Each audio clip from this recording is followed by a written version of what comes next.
Hark, seekers of the unseen, and welcome once more to Whispers from the Veil, our shared sojourn into the esoteric arts.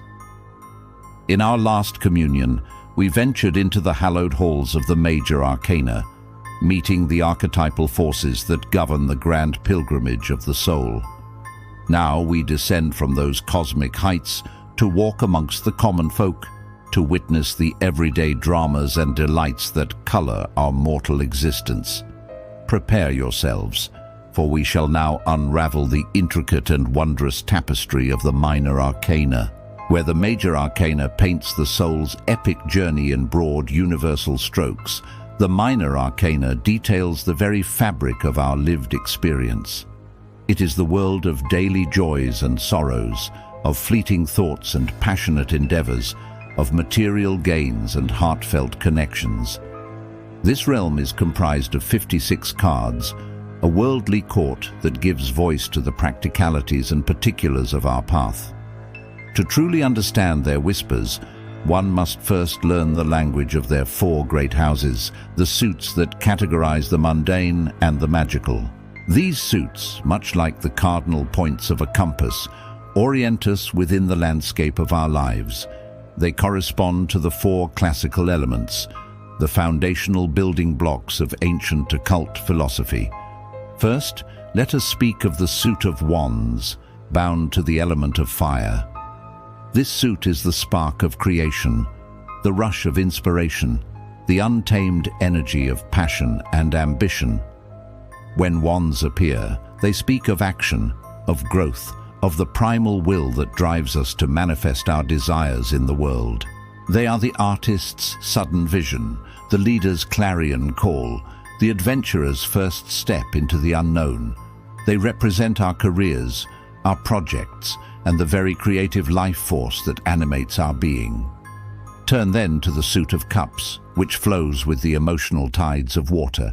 Herein lies the domain of the heart, the realm of relationships, intuition, and the subconscious mind.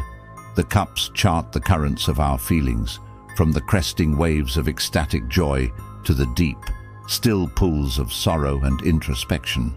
They are the reflection of our connections to others, the bonds of love, friendship, and family. When the cups present themselves, they ask us to look within, to honor our emotional truth, and to navigate the often uncharted waters of our own psychic depths. They are the poet's muse, the lover's vow, and the mystic's dream. Next, we encounter the suit of swords, piercing and sharp as the element of air to which it is bound. This suit governs the realm of the intellect, of thought, truth, and conflict. The swords are a double-edged blade. They represent the brilliant clarity of a logical mind and the power of communication, but also the pain of difficult truths, the anxiety of an overactive mind, and the strife that arises from opposition. They speak of challenges, of struggles both internal and external, and of the mental fortitude required to cut through illusion and confusion. When swords appear, they herald moments of decisive clarity, difficult choices, and the battles we must wage with our words and our wits. Finally, we arrive at the suit of pentacles, also known as coins, grounded in the steadfast element of earth. This is the suit of the material world, of our physical health, our finances, our work, and our connection to the natural world. Pentacles represent the tangible fruits of our labor, the manifestation of our efforts in the concrete reality of our lives. They speak of wealth, not merely in a monetary sense, but in the richness of security, stability, and abundance. They remind us of the importance of being present in our bodies and on this plane, of tending to our homes, our resources, and the world around us. A pentacle is the harvest reaped, the foundation laid, the simple, profound pleasure of physical existence. Each of these four suits is a kingdom in its own right, populated by a court of characters and a progression of experiences.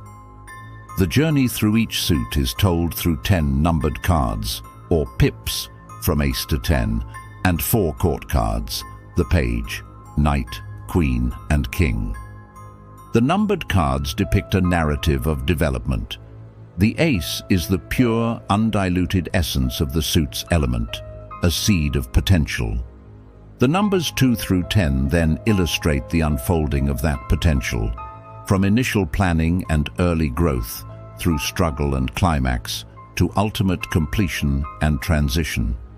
The 10 of a suit represents the culmination of its cycle, the full expression of its energy, for better or worse. The court cards, however, are not merely stages in a journey.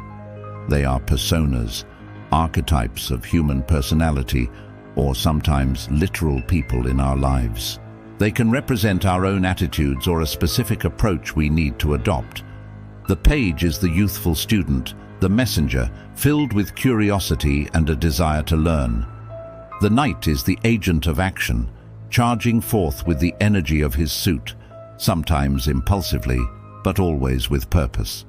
The queen is the master of the suit's internal domain.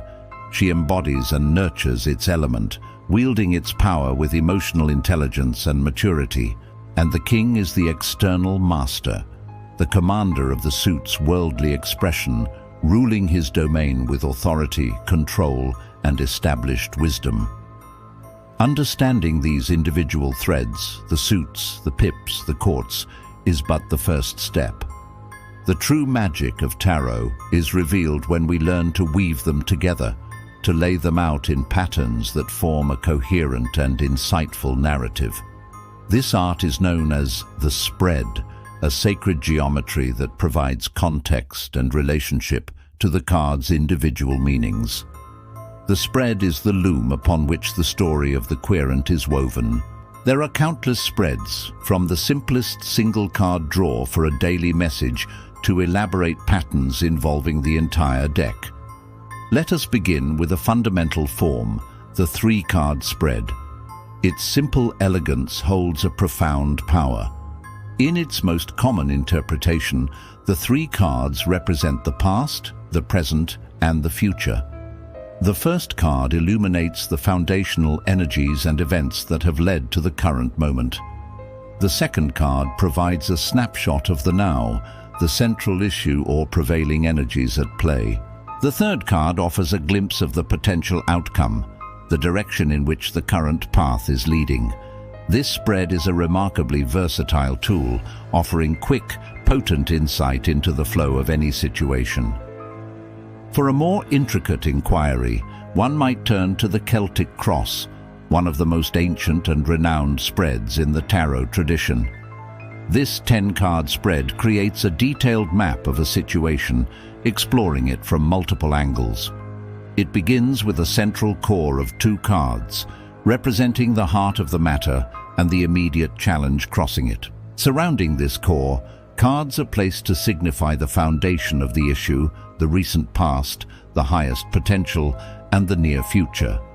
A final staff of 4 cards is laid to the side, revealing the querent's own perspective, the influence of their environment, their hopes and fears, and, finally, the ultimate projected outcome of the entire dynamic.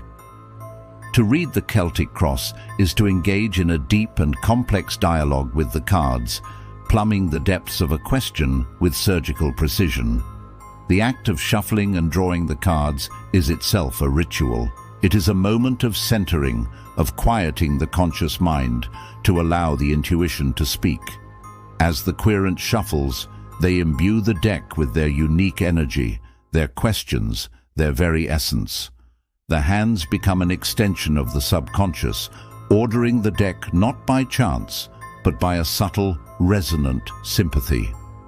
When the cards are laid, they are not random prophecies, but a mirror reflecting the hidden truths, patterns and potentials that already exist within the querent and their situation. The tarot does not dictate a sealed fate. It illuminates the path you are on and reveals the crossroads ahead, empowering you with the clarity to choose your next step.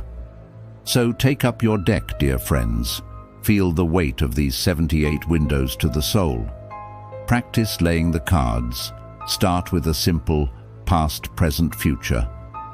Observe how the courtly figures interact, how the suits ebb and flow into one another. See how the fiery ambition of a wand can lead to the emotional fulfillment of a cup, or how the sharp clarity of a sword can be needed to secure the earthly stability of a pentacle. You are not merely a reader, you are a storyteller, a translator of a symbolic language older than printed words. You are weaving together the mundane and the magical, the personal and the universal. Thus concludes our brief exploration of Tarot's magnificent tapestry. We have journeyed from the grand archetypes to the daily details and learned how to weave them into a story. But the journey of the diviner is endless, a lifelong conversation with the subtle energies of the cosmos. May the cards be a trusted guide, a wise counselor, and a faithful mirror on your path. Until we convene again under the watchful eyes of the esoteric firmament, may your inner whispers guide you toward truth and wonder. Fare thee well.